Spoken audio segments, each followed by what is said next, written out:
Hello, good morning to all my medical aspirants. I hope you are doing good. And yes, I have been deactivated since so long. Till 10 days I haven't recorded any videos.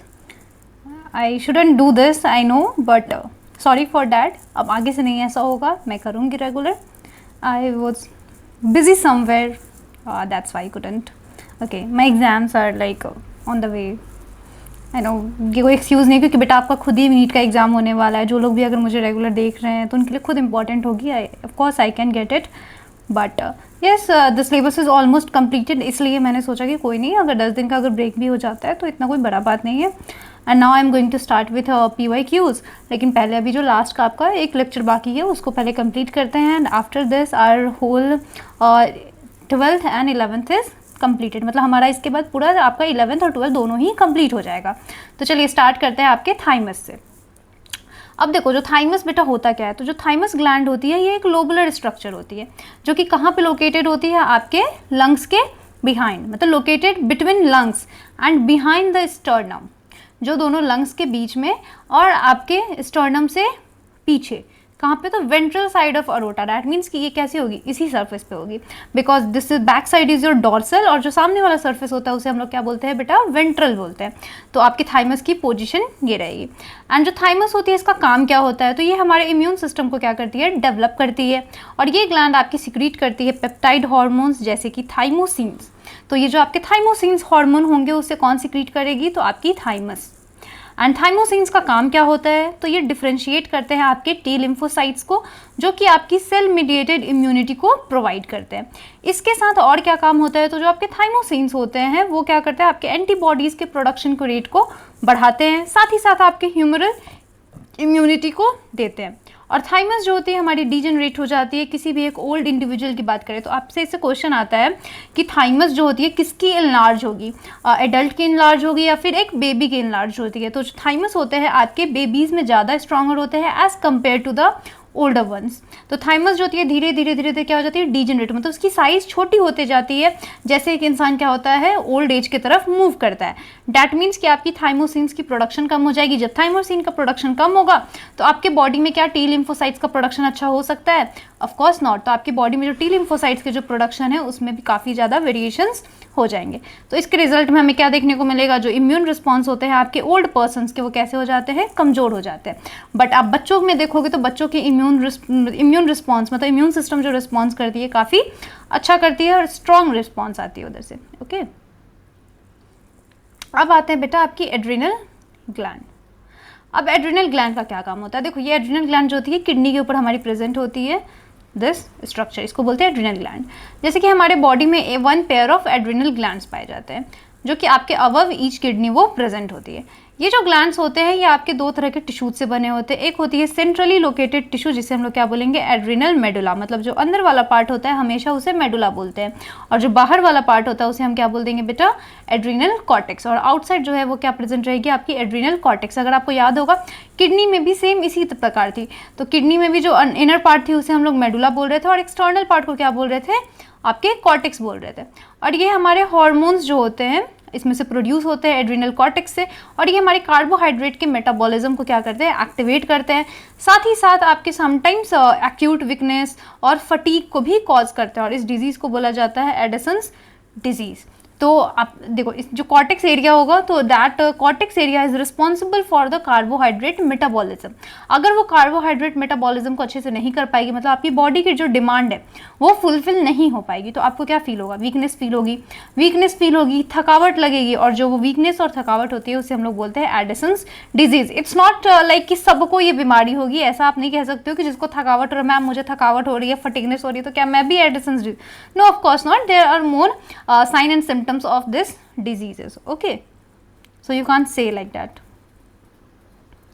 अब बेटा जो adrenal medulla होती है, adrenal medulla क्या करती है, आपकी secrete करती है 2 हार्मोन जिसे हम लोग क्या बोलते हैं, एड्रेनिल और एपिनेफ्रिन ही उसका दूसरा नाम होता है. और एक होती है नॉर एड्रेनिन और नॉर एपिनेफ्रिन।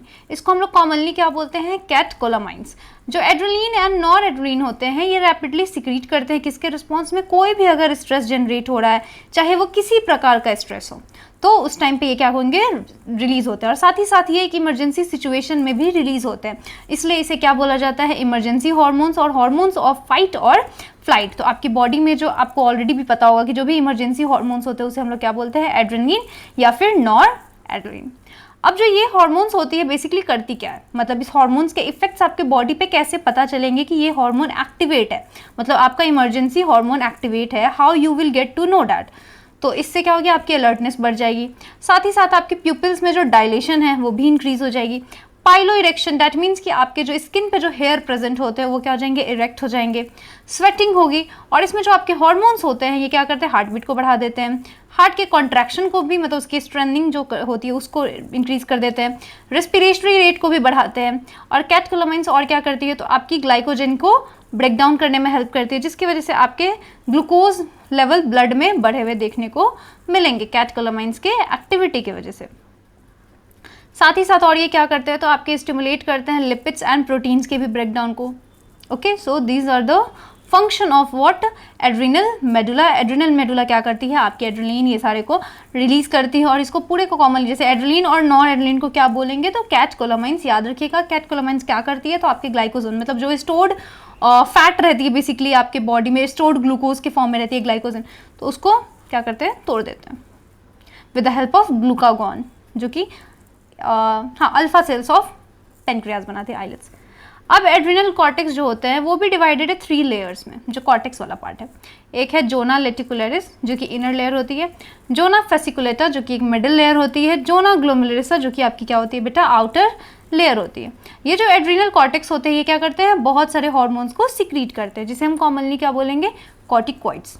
और ये जो कॉर्टिकॉइड्स होते हैं ये क्या करते हैं, तो आपके इन्वॉल्व होते हैं कार्बोहाइड्रेट मेटाबॉलिज्म में, जिसे हम लोग क्या बोलेंगे, ग्लूकोकॉर्टिकॉइड्स। और अगर हमारी बॉडी में बात करें तो जो कॉर्टिसोल होती है ये मेन हमारा क्या है, ग्लूकोकॉर्टिकॉइड प्रेजेंट होती है।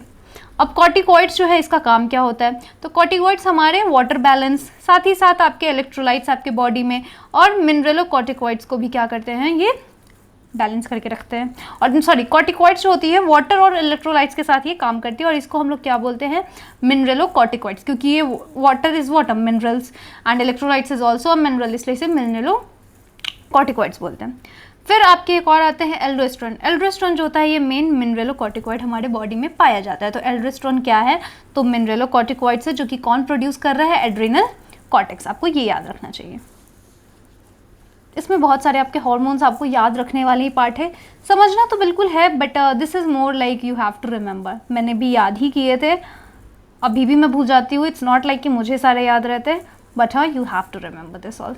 ओके, अब देखो बेटा, ग्लूकोकॉर्टिकॉइड्स क्या करती है, तो ये स्टिमुलेट करती है आपके ग्लूकोनियोजेनेसिस। ग्लूकोनियोजेनेसिस मतलब कि ग्लूकोज की फॉर्मेशन को, लिपोलाइसिस मतलब लिपिड्स के ब्रेकडाउन को, प्रोटियोलियोसिस दैट मीन्स कि आपके प्रोटीन्स के ब्रेकडाउन को, और साथ ही साथ आपके सेलुलर एक्टिव को क्या करती है, कम करती है, अमाइनो एसिड्स के यूटिलाइजेशन को बढ़ा देती है, और कॉर्टिसोल जो होती है इसमें हमारी मेंटेन करती है कार्डियोवास्कुलर एक्टिविटी, साथ ही साथ हमारे किडनी फंक्शन को। ग्लूकोकॉर्टिकॉइड्स जो होते हैं ये पर्टिकुलरली जो कॉर्टिसोल्स वाले होते हैं ये एंटी इन्फ्लामेटरी रिएक्शंस को भी प्रोड्यूस करते हैं, और हमारे इम्यून रिस्पॉन्स को क्या करते हैं, सप्रेस करते हैं। और कॉर्टिसोल का और क्या काम होता है, तो आरबीसी प्रोडक्शन को ये स्टिमुलेट कर देती है।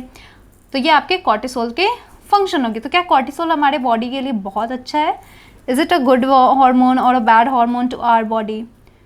तो देखो, कॉर्टिसोल का अगर नॉर्मल लेवल में रिलीज हो रहा है तो that is good for our health, but किसी भी चीज़ का अगर एक्सेस अमाउंट में रिलीज होता है तो it's not good for our और anybody health, of course it can't.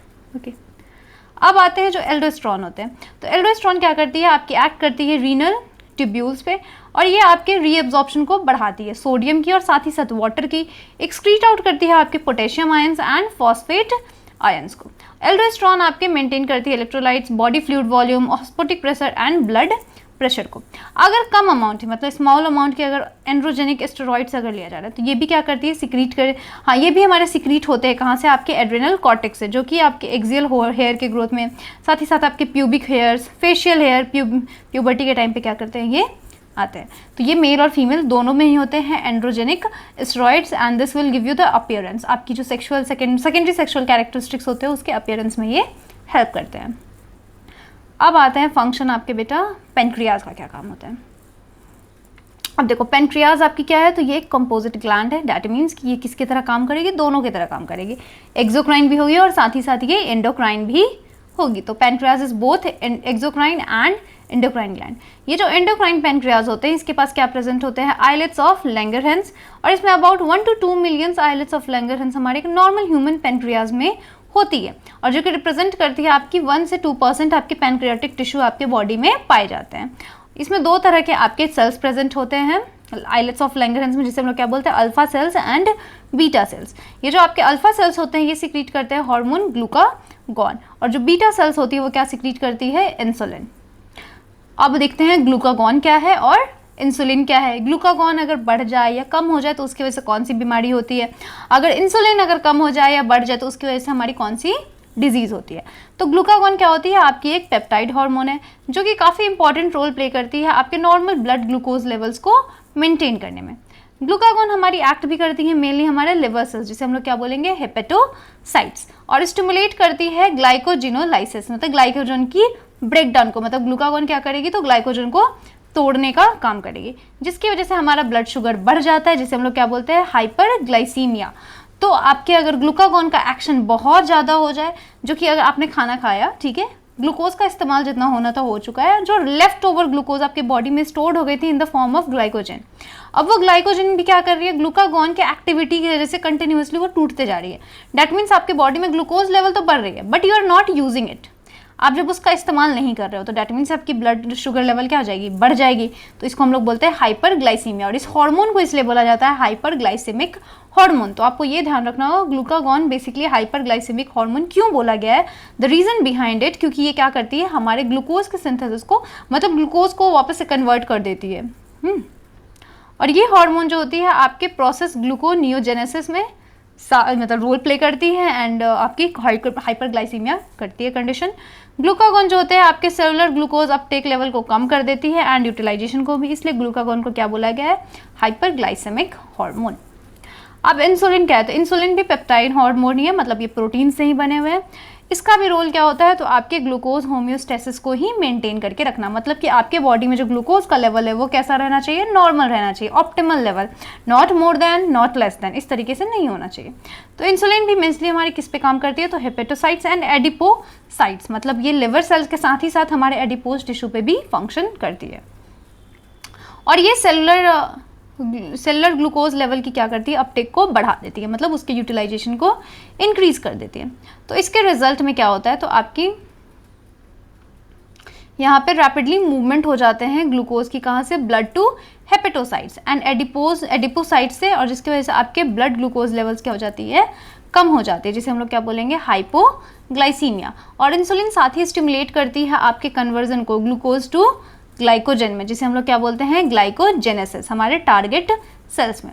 और ये जो ग्लूकोज आपके होम्योस्टेसिस जो ब्लड में होते हैं ये मेंटेन कैसे होते हैं, तो आपके ये jointly by two insulin and glucagons, तो ये दोनों तरीके से हमारे ग्लूकोज जो होंगे ब्लड में मेंटेन होंगे। अगर बॉडी में हमारे ग्लूकोज ज़्यादा बन रही है तो सबसे पहले तो उसका क्या होना चाहिए, इस्तेमाल होना चाहिए, तो सेलुलर अपटेक को बढ़ाए। दूसरा क्या, अगर नहीं हो रहा है तो क्या करे, ग्लूकागॉन उसको फुलफिल करे, उस ग्लूकोज को बना करके हमारी बॉडी को दे। So both are in a coordinated manner, वो क्या करती है, कोऑर्डिनेटेड मैनर में फंक्शन करती है। अगर मान लो बहुत लंबे समय तक किसी को हाइपरग्लाइसीमिया हो गया, मतलब कि ग्लाइसीमिया, हाँ भाई आपके ग्लूकोज का लेवल बढ़ा रह गया, तो एक कॉम्प्लेक्स डिसऑर्डर है जिसे हम लोग क्या बोलते हैं, डायबिटीज मेलाइटिस, जिसमें आपके देखने को मिलेगा लॉस ऑफ ग्लूकोज यूरिन के थ्रू, एंड यहाँ पे हार्मफुल कंपाउंड्स बनते हैं जैसे कि कीटोन बॉडीज, यूरिन टेस्ट में यहाँ से कंफर्मेशन हो जाती है। और डायबिटिक जो पेशेंट्स होते हैं उनको हम कैसे ट्रीट कर सकते हैं, तो इंसुलिन थेरेपी से ट्रीट करते हैं, बट मैं बताती हूँ there are few other methods to treat diabetes. इन सबसे तो क्या होता है, वेट गेन होता है। I know lots of people wouldn't like agree with me, so it's not even matter to me, नहीं अग्री करना बेटा मत करो, I don't care about it. But हाँ, अगर आप करते हो, अगर किसी को डायबिटीज़ है, so go through Ayurvedic treatment. Ayurvedic treatment में जाओ, एक्सरसाइजेस करवाओ, like because you have to basically balance your glucose level. तो ग्लूकोज लेवल को तो आप आयुर्वेदा से बैलेंस कर सकते हो, आपको ज़रूरी नहीं है कि आप कोई लाइक बायोसिंथेटिक कोई मेडिसिन को खाओ, and you can do regular exercises. आप ग्लूकोज का इस्तेमाल करो, आपके देखो एक टाइम के बाद मैं ये नहीं कह रही हूँ कोई 6 महीने में ठीक हो जाएगा, of course it can't be possible, but हाँ 3 से 4 साल में तो आप ठीक हो सकते हो, डैट आई कैन एश्योर। हाँ बस बंदे को सर्दी होना चाहिए, कोई ऑस्टियोआर्थराइटिस वाली प्रॉब्लम ना हो तो फिर कोई प्रॉब्लम नहीं है, because there are some joint issues, क्योंकि एक बीमारी के साथ हमारे पास 10 बीमारियाँ आती है, तो डिपेंड करता है। एंड अगर वो नहीं है तो yes you can do set some plyometric exercises आते हैं, प्लायोमेट्रिक्स करो, अपनी कोर स्ट्रेंथनिंग को बढ़ाओ। अगर कोर स्ट्रेंथनिंग को हम बढ़ाते हैं तो आपकी क्या होगी, ग्लूकोज का अपटेक हो जाएगा, that will also good. Now coming to testis. अब टेस्टिस हमारे कौन से हार्मोन्स को प्रोड्यूस करते हैं, इसका क्या एक्शन होता है। तो सबसे पहले तो ये हमारे बॉडी में प्रेजेंट होती है पेयर ऑफ टेस्टिस, जो कि हमारे स्क्रोटल सैक मेल में होती है, आउटसाइड एब्डोमेन होती है मेल में। ओके, टेस्टिस क्या करती है, आपके ड्यूअल फंक्शन का काम करती है। ड्यूअल मतलब कि ये एक तो प्राइमरी सेक्स ऑर्गन भी है, साथ ही साथ ये एक इंडोक्राइन ग्लैंड भी है, मतलब ये एक खुद भी में एक ग्लैंड भी है। टेस्टिस जो बनी होती है किस चीज़ से बनी रहती है, तो सेमिनिफेरस ट्यूब्यूल्स, जो कि 12th वाले सिलेबस में हमने ऑलरेडी देखा है, ह्यूमन रिप्रोडक्शन जब मैंने पढ़ाया है, स्ट्रोमल और इंटरस्टिशियल टिश्यूज से। यहाँ पे आपकी जो लेडिक सेल या फिर उसी को हम लोग इंटरस्टिशियल सेल्स कह रहे थे, वो क्या करती है, जो कि प्रेजेंट होती है आपके इंटरट्यूबुलर स्पेस में, और ये ग्रुप ऑफ हार्मोन्स को रिलीज करती है, जिसे हम क्या बोलते हैं, एंड्रोजेंस। एंड्रोजेंस जो मेनली हार्मोन होते हैं वो होते हैं आपके टेस्टोस्टेरोन। तो एंड्रोजेंस क्या करती है, तो आपके डेवलपमेंट, मैचुरेशन और साथ ही साथ मेल एसेसरी सेक्स ऑर्गन्स को क्या करती है, फंक्शन कराने में हेल्प करती है। मतलब ये सारे ये हार्मोन्स का इम्पैक्ट यही रहेगा कि आपकी जो प्राइमरी सेक्स ऑर्गन है वो अच्छे से काम करे, और साथ ही साथ सेकेंडरी सेक्सुअल कैरेक्टर्स भी अच्छे से आए उसमें। लेकिन मेजर रोल आपका दूसरे वाले का था, जैसे कि epididymis, vas deferens, seminal vesicle, prostate gland, urethra, ये सारी के फंक्शंस को ये स्टिमुलेट करती है, एक्टिव बनाती है। और ये जो हार्मोन्स होते हैं आपके मस्कुलर ग्रोथ और फेशियल ग्रोथ के लिए ज़रूरी है, एक्सिलरी हेयर के लिए है, एग्रेसिवनेस के लिए है, लो पिच हो जाए वॉइस की, ये सारी चीज़ें ये देखने में मिलता है चेंजेस। एंड्रोजेंस का और क्या काम होता है, तो ये एक स्टिमुलेटरी रोल होती है, और ये हमारी क्या बनाती है, ये प्रोसेस ऑफ स्पर्मेटोजेनेसिस में इसका बहुत बड़ा रोल होता है, मतलब फॉर्मेशन ऑफ स्पर्मेटोजोआ को बनाने के लिए। एंड्रोजेंस और कहाँ काम करती है, तो हमारे सेंट्रल नर्वस सिस्टम में, और मेल सेक्सुअल बिहेवियर जिसको हम लोग बोलते हैं लिबिडो, उसे कंट्रोल करती है, ठीक है। एंड ये जो हार्मोन्स होते हैं ये क्या करते हैं, आपके प्रोड्यूस करते हैं एनाबॉलिक सिंथेटिक इफेक्ट्स हमारे प्रोटीन एंड कार्बोहाइड्रेट मेटाबॉलिज्म में। नेक्स्ट हमारी आती है बेटा ovary. So ovary is what, तो ये हमारी होती है फीमेल्स के पास बेसिकली आपके पेयर ऑफ ओवरीज होते हैं, जो कि कहाँ पे लोकेटेड होती है, एब्डोमेन में। ओवरी आपकी प्राइमरी फीमेल सेक्स ऑर्गन होती है, जो कि क्या प्रोड्यूस करती है, 1 ओवम ड्यूरिंग मेंस्ट्रुअल साइकिल। इसके साथ और क्या होगी, तो आपकी ओवरी 2 ग्रुप्स आपके हार्मोन्स भी प्रोड्यूस करती है, डैट इज एस्टेरॉइड हार्मोन्स, जो कि नेचुरली आपके बॉडी में प्रोड्यूस हो रहे होते हैं, that is estrogen and progesterone. Ovary बनी हुई किस चीज़ से होती है, तो आपके ovarian follicles and stromal tissues से। ये जो एस्ट्रोजन होते हैं ये सिंथेसाइज होते हैं और सिक्रीट होते हैं मेनली हमारे किससे, तो जो हमारे ग्रोइंग ओवेरियन फॉलिकल्स थे। इफ यू रिमेंबर हमने एक स्टेजेस पढ़ा था कि कैसे हमारी primary follicles, secondary follicles, tertiary and then एक ग्राफियन फॉलिकल बन रही थी। तो ये हमारी ओवेरियन फॉलिकल्स ग्रोइंग से उससे रिलीज होती है, ठीक है, एस्ट्रोजन। एंड वही इसको मतलब एस्ट्रोजन, हाँ वही सिंथेसाइज करता है, सिक्रीट करता है, कौन सा, ग्रोइंग हमारे ओवेरियन फॉलिकल। ओवुलेशन जैसे ही मतलब ओवम रिलीज हो जाती है, ओवम मैच्योर हो गए, तो यहाँ से फॉलिकल्स जो होते हैं रप्चर हो जाते हैं और कन्वर्ट हो जाते हैं कि स्ट्रक्चर में, जिसे हम लोग क्या बोलते हैं, कॉर्पस ल्यूटियम, जो कि आपकी मेनली क्या सिक्रीट करती है, प्रोजेस्टेरॉन हार्मोन को। एस्ट्रोजेंस और क्या करती है, तो आपकी वाइड एक्शन से इसमें आपकी ग्रोथ एक्टिविटीज़ को मतलब स्टिमुलेशन करना, ग्रोथ को, फीमेल सेकेंडरी सेक्स ऑर्गन्स को बढ़ाना, और साथ ही साथ आपकी डेवलपमेंट करना ग्रोइंग ओवेरियन फॉलिकल्स की। उसके अलावा और क्या, तो आपके जैसे कि हाई पिच वॉइस को, मेमोरी ग्लैंड के डेवलपमेंट को, और एस्ट्रोजेंस आपके फीमेल सेक्सुअल बिहेवियर को क्या करते हैं, रेगुलेट करते हैं। प्रोजेस्टेरॉन क्या करती है, तो प्रेगनेंसी को सपोर्ट करती है। प्रोजेस्टेरॉन और क्या करती है, तो आपके मेमोरी ग्लैंड्स और स्टिमुलेट करती है आपके एल्वली के फॉर्मेशन को, जैसे कि वो मिल्क को स्टोर करे ड्यूरिंग प्रेगनेंसी। तो ये प्रोजेस्टेरॉन आपके प्रेगनेंसी वाली हार्मोन है, तो प्रेगनेंसी हार्मोन इसी को बोलते हैं। और एक और होती है HCG, ह्यूमन क्रोनियोनिक गोनेडोट्रोपिन, तो that is also a pregnancy hormone. हाँ मेन तो उसी का नाम होता है, इसके अकॉर्डिंग यहाँ पे ये है, बट आप जब 12th वाले सेक्शन में आओगे तो हाँ that is the pregnancy hormone. अब आते हैं जो आपके हॉर्मोन्स है, कुछ आपके ऑर्गन्स भी रिलीज करते हैं, डेट इज हार्ट, किडनी और जीआईटी से भी कुछ हॉर्मोन्स रिलीज होते हैं। तो ये कौन कौन से हॉर्मोन्स है, देखो ये सारे वाले जो है वो थोड़ा बहुत आपने पढ़ा भी होगा, 10th में भी थोड़ा आया होगा, 8 में भी आया होगा, बट हार्ट, किडनी और जीआईटी के हॉर्मोन्स आपने अभी तक नहीं पढ़ा होगा। तो चलिए समझते हैं जो आपके कुछ एंडोक्राइन ग्लैंड्स हैं और उनके हॉर्मोन्स के बारे में। तो जैसा कि हॉर्मोन्स जो होते हैं वो सिक्रीट होते हैं हमारे कुछ टिश्यूज से, जो कि हमारा एंडोक्राइन ग्लैंड में नहीं आता, because heart is not a gland, kidney is not a gland, GIT और gastrointestinal tract is not gland, but यहाँ से भी कुछ आपके हॉर्मोन्स रिलीज होते हैं। फॉर एग्जाम्पल जो आपकी एट्रियल वॉल होती है हार्ट की, वो सिक्रीट करती है बहुत ही इंपॉर्टेंट एक पेप्टाइड हार्मोन, जिसे हम लोग बोलते हैं एट्रियल नाट्रियूटिक फैक्टर, जिसे ANF बोलते हैं, जो कि आपकी क्या करती है, बेसिकली ब्लड प्रेशर को कंट्रोल करती है, उसको कम करके रखने की कोशिश करती है। अगर ब्लड प्रेशर जब बढ़ेगी तो ANF क्या करती है, खुद ही उसको कह सकते हैं स्टिमुलेट करती है एंड उसको लो आउट करने का काम करती है। तो ये सिक्रीट करती है एंड डायलेशन कर देती है आपके ब्लड वेसल्स का, जिसकी वजह से आपकी ब्लड प्रेशर कम हो जाती है। तो हार्ट हार्मोन याद रखना, मतलब आपके हार्ट से कौन सी हार्मोन रिलीज होती है ब्लड प्रेशर को मेंटेन करने के लिए, दैट इज ANF। अब आते हैं आपकी किडनी से कौन सी होती है। तो जो आपके जक्स्ट्रा ग्लोमुलर सेल्स होते हैं, JG सेल्स, किडनी में ये पेप्टाइड हार्मोन को बनाते हैं। ये एक और हार्मोन बना रहे थे जब आपके GFR का रेट लाइक क्या फ्लक्चुएट कर रहा था, glomerular filtration rate, if you remember हमने एक्सक्रीटरी में भी इसके बारे में पढ़ा था। तो ये क्या बनाते हैं आपके इरिथ्रोपोएटिन, जो कि आपके इरिथ्रोपोएसिस को प्रमोट करती है, मतलब RBC के फॉर्मेशन में इसका काफ़ी बड़ा रोल होता है। अब कुछ आपके एंडोक्राइन सेल्स भी होते हैं जो कि प्रेजेंट होते हैं आपके डिफरेंट पार्ट्स में GIT में, जो कि हमारे 4 मेजर पेप्टाइड हार्मोन को सिक्रीट करते हैं, दैट इज गैस्ट्रीन, गैस्ट्रीन को सिक्रीट करते हैं, सिक्रेटिन को बनाते हैं, कोलसिस्टोकाइनिन को बनाते हैं, CCK जिसे बोलते हैं, एंड गैस्ट्रिक इनहिबिटरी पेप्टाइड को बनाते हैं, दैट इज GIP। अब जो गैस्ट्रीन होती है वो किस पे काम करती है, गैस्ट्रिक ग्लैंड्स पे करती है, और ये सिक्रीट करती है HCl एंड पेप्सिनोजेन। पेप्सिनोजेन क्या करेगी, तो पेप्टाइड बॉन्ड को तोड़ती है, दैट मीन्स प्रोटीन का ब्रेक डाउन करती है। सिक्रेटिन क्या करती है, तो ये हमारे एक्ट करती है एक्सोक्राइन पैनक्रियाज पे, और वहाँ से सिक्रीशन कराती है, आप मतलब स्टिमुलेट करती है वाटर के सिक्रीशन एंड बाइकार्बोनेट्स आयंस के। तो सिक्रेटिन का ये फंक्शन है। जो आपके कोलसिस्टिकाइनिन है, ये क्या करती है, तो ये हमारे दोनों पैनक्रियाज एंड गॉल ब्लैडर दोनों पे ही काम करती है, और ये स्टिमुलेट करती है आपके पैनक्रियाटिक एंजाइम्स के सिक्रीशन का, और साथ ही साथ बाइल जूस में हेल्प करती है उसके फॉर्मेशन के लिए, तो उसको स्टिमुलेट करती है। और आपके गैस्ट्रिक इनहिबिटरी हार्मोन क्या होते हैं, तो ये आपके इनहिबिट करते हैं गैस्ट्रिक सिक्रीशंस को कम करते हैं, साथ ही साथ उसके मूवमेंट को कंट्रोल में रखते हैं। तो कुछ और भी हमारे नॉन एंडोक्राइन टिश्यूज़ है जो कि हार्मोन सिक्रीट करते हैं, जिसको हम लोग ग्रोथ फैक्टर्स भी बोलते हैं। ये जो फैक्टर्स होते हैं हमारे नॉर्मल ग्रोथ टिश्यूज़ के लिए ज़रूरी है, हमारे रिपेयरिंग के लिए ज़रूरी है, रीजनरेशन के लिए ज़रूरी है। तो ये सारे आपके कुछ होंगे आपके नॉन लाइक कह सकते हैं एंडोक्राइन ग्लैंड्स वाले हार्मोन्स ना हो करके, ये एक नॉर्मल कुछ टिश्यूज़ है, एग्रीगेट ऑफ टिश्यूज़ है जो कि कुछ हार्मोन्स को बना रहे हैं। तो ANF याद रखिएगा, एरिथ्रोपोएटिन याद रखिएगा, और हाँ जो कि फॉर्मेशन ऑफ RBC एरिथ्रोपोएसिस करती है, gastrin, secretin, cholecystokinin and gastric inhibitory peptide.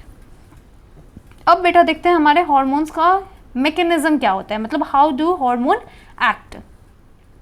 तो मैकेनिज्म ऑफ हार्मोन एक्शन, तो जो हार्मोन्स होती है वो क्या करती है, अपने इफेक्ट्स को प्रोड्यूस करते हैं टारगेट टिश्यूज़ पे। कैसे, तो उससे बाइंड कर जाती है स्पेसिफिक प्रोटीन, जिसे हम लोग क्या बोलते हैं, हार्मोन रिसेप्टर्स, जो कि हमारे टारगेट टिश्यूज़ में ऑलरेडी ये प्रेजेंट होते हैं, मतलब वो लोकेटेड होते हैं। ये हार्मोन जो रिसेप्टर्स होते हैं ये प्रेजेंट होते हैं हमारे सेल मेम्ब्रेन टारगेट सेल्स पर, जिसे हम लोग बोलते हैं मेम्ब्रेन बाउंड रिसेप्टर्स। जैसे कि ये डायग्राम देखते हैं, मैकेनिज्म, हाँ here it is, this is B, ये दूसरा टेक्निक है। सबसे पहला वाला देखो बेटा, प्रोटीन हार्मोन कैसे काम करता है, स्टेरॉइड हार्मोन कैसे काम करता है। तो सबसे पहला मैं ये समझाती हूँ प्रोटीन हार्मोन। देखो हार्मोन आई क्या होता है, सेल मेम्ब्रेन, जैसे कि ओवेरियन सेल मेम्ब्रेन है तो इस पर एक रिसेप्टर प्रेजेंट रहेगी, ये हार्मोन इस रिसेप्टर के साथ जुड़ जाती है। जुड़ने के बाद ये हार्मोन अंदर की तरफ मूव नहीं की, they just created a response, वो रिस्पॉन्स को जनरेट करती है। जैसे ही रिस्पॉन्स जनरेट होती है तो यहाँ से आपका जनरेशन होता है सेकेंड मैसेंजर का, जिसको हम लोग साइक्लिक AMP या फिर कैल्शियम कह देते हैं। एंड देन यहाँ पे बायोकेमिकल रिस्पॉन्सेज जनरेट होते हैं, एंड फाइनली आपके फिजियोलॉजिकल रिस्पॉन्स, जिसे हम कह सकते हैं ओवरी की ग्रोथ होना शुरू हो जाती है। तो एक हार्मोन आई और उसे क्या कर रही है, स्टिमुलेशन दे रही है, बट हार्मोन डायरेक्ट ये नहीं कह सकते हो कि बेसिकली उस फिजियोलॉजिकल रिस्पॉन्स के साइट पे पहुंचेगी, उसका एक टारगेट साइट होता है, उस टारगेट पे वो जाती है, रिसेप्टर्स पे जुड़ती है, एंड देन अपने एक्शंस को क्या कर देती है, स्टिमुलेट कर देती है। सेम इसी तरीके से देखो स्टेरॉइड में क्या होता है, स्टेरॉइड में थोड़ा सा अलग होता है। हार्मोन जैसे मान लो एस्ट्रोजन है, यूटेराइन सेल मेम्ब्रेन है, ये डायरेक्ट आकर के यहाँ पे हार्मोन रिसेप्टर कॉम्प्लेक्स के अंदर, मतलब ये सेल पे मेडिकेट नहीं करती है, ये अंदर न्यूक्लियस को ये बेसिकली सिग्नल देती है। तो ये हार्मोन रिसेप्टर कॉम्प्लेक्स बनाती है आपके यहाँ पे न्यूक्लियस के अंदर, जीनोम, mRNA और प्रोटीन्स यहाँ से फिर फिजियोलॉजिकल रिस्पॉन्सेज आपके हो जाते हैं, जहाँ से आपके टिश्यू की ग्रोथ, डिफ्रेंशिएशन, ये सारे चीज़ें होंगी। चलो अब थोड़ा समझाती हूँ, आई होप आपको समझ में आए। तो देखो, जो आपके हार्मोन रिसेप्टर्स क्या होते हैं, प्रेजेंट होते हैं सेल मेम्ब्रेन पे, टारगेट सेल्स पे, और ये मेम्ब्रेन बाउंड रिसेप्टर्स होते हैं, और ये रिसेप्टर्स आपके प्रेजेंट होते हैं टारगेट सेल के अंदर, जिसे हम लोग बोलते हैं intracellular receptors. Mostly nuclear receptors जो होते हैं वो कहाँ प्रेजेंट होते हैं, न्यूक्लियस के अंदर होते हैं, और ज़्यादातर आपके कैसे वाले होते हैं, सेल मेम्ब्रेन वाले होते हैं। ये बाइंड करते हैं हार्मोन से, इसके रिसेप्टर्स, एंड देन क्या बनाते हैं, एक हार्मोन रिसेप्टर कॉम्प्लेक्स को बनाते हैं। जो ये रिसेप्टर होते हैं वो स्पेसिफिक होते हैं किसी भी एक हार्मोन के लिए, इसलिए रिसेप्टर्स कैसे बोल सकते हैं कि रिसेप्टर्स आर स्पेसिफिक। अगर कभी आ जाएगा certain receptors are non specific, and reason दे दिया because it can bind to any hormone that will create the signal. तो नो, ऐसा नहीं होता है। तो हार्मोन रिसेप्टर जो कॉम्प्लेक्स बनती है, यहाँ पे सर्टेन कुछ बायोकेमिकल चेंजेस होते हैं हमारे टारगेट टिश्यू में, टारगेट टिश्यू मेटाबॉलिज्म करती है यहाँ पे, एंड देन आप देखोगे कि फिजियोलॉजिकल फंक्शंस क्या हो जाती है, रेगुलेट हो जाती हैं हमारे हार्मोन्स के हेल्प से। तो इसी बेस पे आपके केमिकल नेचर हार्मोन्स को डिवाइड किया गया है 3, मतलब हाँ बेसिकली कुछ ग्रुप्स में। तो सबसे पहले पेप्टाइड, पॉलीपेप्टाइड और प्रोटीन हार्मोन। तो इसका एग्जांपल याद रखिएगा, इंसुलिन, ग्लूकागॉन, पिट्यूटरी, हाइपोथैलेमिक। तो ये ऐसे नहीं देते हैं, ये इसमें से आपको हार्मोन्स के सारे नाम दे देंगे और बोलेंगे इसमें से आपको मतलब बताना है 1 2 3 4 which are the following are the steroid hormone, iodothyronine इसमें से कौन से है। तो इस तरीके से आपको ध्यान रखना होता है। स्टेरॉइड्स में आपके cortisol, testosterone, estradiol and progesterone होते हैं। आइडोथायरोनिन में थायराइड हार्मोन हो गया आपके। अमाइनो डेरिवेटिव्स में एपिनेफ्रिन है। अब जो हार्मोन्स जो आपके इंटरैक्ट करते हैं मेम्ब्रेन बाउंड रिसेप्टर से, तो नॉर्मली हमारे टारगेट सेल के अंदर उनका एंट्री नहीं होता है, और ये जनरेट कर लेते हैं सेकंड मैसेंजर, जैसे कि हमने यहाँ पे देखा था साइक्लिक AMP या फिर IP3 या फिर कैल्शियम, और यही रेगुलेट कर देती है आपकी सेलुलर मेटाबॉलिज्म को। हार्मोन्स जो कि इंटरैक्ट करते हैं इंट्रासेलुलर रिसेप्टर्स, जैसे कि स्टेरॉइड हार्मोन हो गए, आइडोथायरोनिन्स हो गए, तो ये मोस्टली रेगुलेट करते हैं आपके जीन एक्सप्रेशन और साथ ही साथ क्रोमोजोम फंक्शन को इंटरैक्ट करते हैं आपके हार्मोन रिसेप्टर कॉम्प्लेक्स के साथ, आपके जीनोमिक जो न्यूक्लियस के अंदर होते हैं। तो ये सारे आपकी क्या है, तो बायोमैकेनिकल एक्शन रिजल्ट फाइनली आपके फिजियोलॉजिकल और डेवलपमेंटल इफेक्ट्स आपको देखने को मिल जाएंगे। मतलब हमारे हार्मोन्स तो बन रहे थे, हमने इस चैप्टर में बेसिकली बेटा समझा क्या, तो आपके जितने भी ऑर्गन्स हैं लाइक एंडोक्राइन ऑर्गन्स, वो क्या कर रहे हैं, हार्मोन तो बना रहे हैं। अब वो हार्मोन बनाने के बाद वो एक्शन कैसे करती है, तो एक्शन आपके एक तो इस तरीके से हो सकता है, and the second one is कि वो क्या कर ले आपकी, जैसे कि प्रोटीन हार्मोन है, तो अगर प्रोटीन हार्मोन यहाँ जैसे मान लो यहाँ दे दिया है, अगर बात किया जाएगा कि इंसुलिन कौन सा ट्रांसपोर्ट करेगी, अपने सेल मेम्ब्रेन के साथ बाउंड करेगी, रिस्पॉन्स 1 को जनरेट करेगी, क्या करेगी, तो आप इसी चीज़ को रिलेट नहीं कर पाते हो। ग्लूकागॉन क्या करेगी, तो यू हैव टू रिमेंबर कि जितने भी प्रोटीन हार्मोन होंगे वो किस तरीके से मैकेनिज्म को शो करेंगे, आपके सेल मेम्ब्रेन वाले, और जितने भी आपके स्टेरॉइड हार्मोन होंगे वो किस तरीके से बेटा रेगुलेट करेंगे, आपके न्यूक्लियस वाले। You have to remember like this, okay. And yes, this is going to be the last lecture for the syllabus, मतलब बेसिकली NCERT वाली ये लास्ट लेक्चर्स है। And now I am going to start the PYQs chapter wise. मैं सोच रही थी मैं start करती हूँ, पहले मैं लेकर आती हूँ ह्यूमन फिजियो ही स्टार्ट करती हूँ, ह्यूमन फिजियो के पूरे PYQs एक साथ, लाइक लगभग 200 से 3 क्वेश्चंस करते हैं 2-3 लेक्चर्स में करके, एंड ऐसे ही पार्ट वाइज मैं उसको देखती हूँ, like how I will get the PDF, जैसे भी मुझे ये मिलेगा मैं उस तरीके से उसको अरेंज करती हूँ। And I think that will be good for you, even good for me too, मेरे भी ग्रोथ में बिल्कुल हेल्प करती है ऑफ कोर्स, क्योंकि मैं अगर ये चीज़ रेगुलर करती हूँ तो मैं भी बहुत कुछ सीखती हूँ। इट्स नॉट लाइक कि दैट्स फॉर यू, और वैसे भी मुझे नहीं लगता बहुत ज़्यादा लोग देखते भी हैं, so yes, but it's really helping me personally on personal note, so yes I love doing this. So अच्छा चलो ठीक है, जो भी लोग बच्चे देख रहे हो आप अपने क्वेश्चंस को प्रैक्टिस करो, अच्छे से प्रिपेयर करो, क्योंकि एग्ज़ाम आज से हमारे कुछ यही 2 महीने बाद होने वाले। वैसे हाँ, वन मोर थिंग, आपके नीट का फॉर्म का डेट एक्सटेंड हो चुका है, so please go fill out the form. अगर साइट काम कर रही है तो बेटा कर लो, क्योंकि मैंने कल रात में चेक किया था, yes it was working, so go and do it, fill it up.